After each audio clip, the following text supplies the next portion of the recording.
Women and children suffer heavily from the effects of climate change. Challenges such as water scarcity due to the prolonged drought force women to travel long distances in search of water, wasting time and exposing themselves to risks.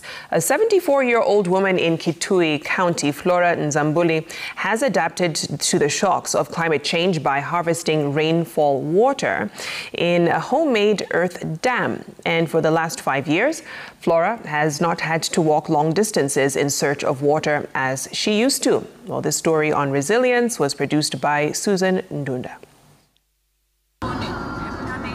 Kitui County has one of the largest rock outcrops in Kenya, known as Nzambuli, located about a kilometer from arid, deciduous thicket and bushland defines the reality of harsh weather conditions experienced in the area. In a quiet and scarcely populated village of Yana, Kitui South, I meet Flora Nzambuli. The area receives very little or no rains, but she has been able to harvest rainwater through her man-made earth dam. 81, 85, 86, 87 kulikuwa maji kulikuwa kukinyesha, tulikuwa tunapata mvua mbili.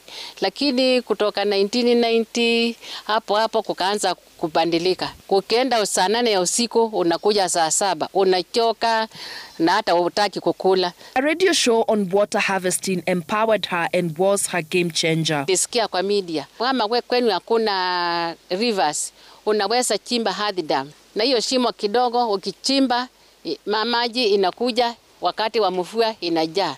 Ikijaa hapo unaweza kaa 5 to 6 months bila kwenda kuchota maji. For the last 5 years, she has not gone to the river to fetch water. Niliona hii maji ilijaa hapa, ikatoka na spillway. Ilitoka hivi, nikaenda hapo chini nikakuta, maji yangu imeanza kwenda. Nikasema hapana, wacha nianze kuchimba zingine huko chini.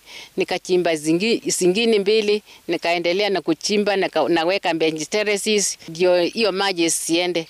Kutoka kwa earth dam, napiga maji na water pump. She has developed her own system of conserving the harvested water.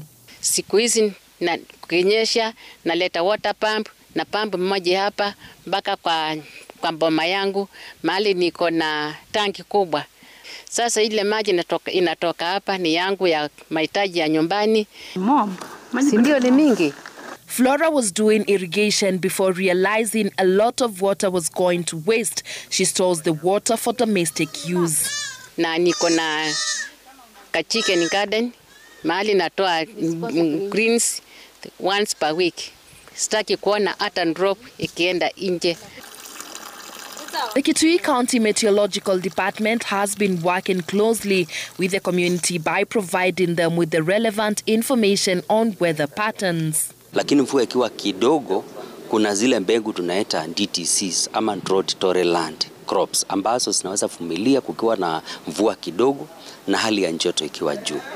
Wale tumewaambia wapande hizo na kuatilia hiyo mashauri maanani, wamefurahia wakiona wako na mavuno.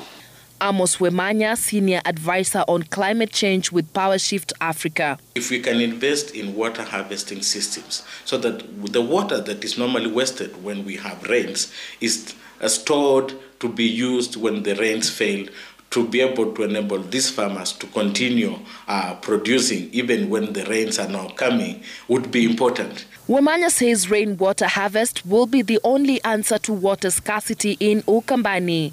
So local level action is needed to be able to help various communities that are affected by climate crisis to be resilient. And this might include providing timely information to these communities so that they are able to prepare early enough for an impeding, for example, floods or drought. After home chores, she joins her friends for a merry-go-round meeting to discuss what is affecting them environmentally.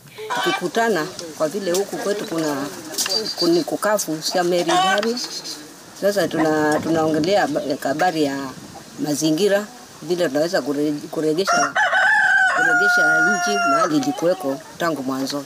A World Health Organization report in 2021 had it that over 2 billion people live in water-stressed countries, which is expected to be exacerbated in some regions because of climate change and population growth. And as the United Nations Sustainable Development Goal 6, which is clean water and sanitation, aims to provide universal access to clean water and sanitation by 2030. UNICEF estimates that 785 million people today do not have access to clean water.